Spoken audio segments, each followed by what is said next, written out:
హల్లెలూయా! యేసుక్రీస్తు నామములో అందరికీ హృదయపూర్వక వందనములు. ప్రత్యేకమైన సమయంలో, ప్రత్యేకమైన రోజు యొక్క వాగ్దానంతో మీ ముందుకొచ్చున్నాను. దేవుడు ఈరోజు మనకు అనుగ్రహించమన్న వాగ్దానము మొదటి సమూయేలు 25వ అధ్యాయము 6వ వచనము. నీకును నీ ఇంటికిని నీకు కలిగిన అంతటికిని క్షేమమవును గాక. ఆమేన్. ఈ వాగ్దానం ద్వారా మనం దీవించబడును గాక. ఈ వాగ్దానం ద్వారా మనం ఆశీర్వదించబడును గాక. ఎప్పుడైతే ఇచ్చిన వాగ్దానం బట్టి అడిగామో, అడిగిన సమస్తాన్ని దేవుడు మనకి అనుగ్రహిస్తాడు. మనం ఎప్పుడైతే ప్రార్థించామో, ప్రార్థించిన ప్రతీది మనం పొందుకున్న విశ్వాసంలో మనము ఉండాలి. ఎందుకంటే దేవుడు ప్రతి దాని మీద మనకి అధికారం ఇచ్చినాడు.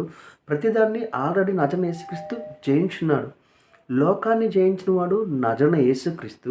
నువ్వు ఎప్పుడైతే నజరైన యేసుక్రీస్తుని విశ్వసించున్నావో, ఆ జయించిన అనుభవం నీలోనే ఉంది.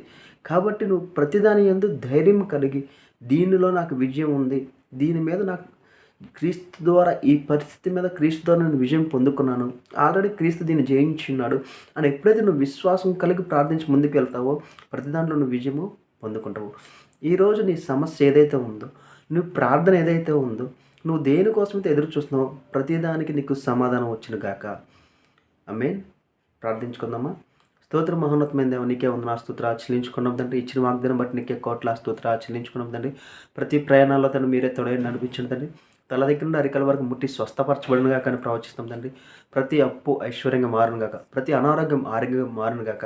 ఇదిగో దేవ, వీడియో చూస్తున్న వరకు ఎవరెవరికి ఏ సహాయాలు కావాలో మాకైతే సమస్తం తెలియదు కానీ తండ్రి, నువ్వు సమస్తం తెలుస్తున్నప్పుడు తండ్రి, కావాల్సిన ప్రతి ఒక్కరికి కావాల్సిన ప్రతి ఒక్క సహాయాన్ని అందచేయమని నా జరేడైన యేసుక్రీస్తు నామములో అడిగి వేడుకుంటున్నాం తండ్రి. ఆమేన్. అందరికీ హృదయపూర్వక వందనములు.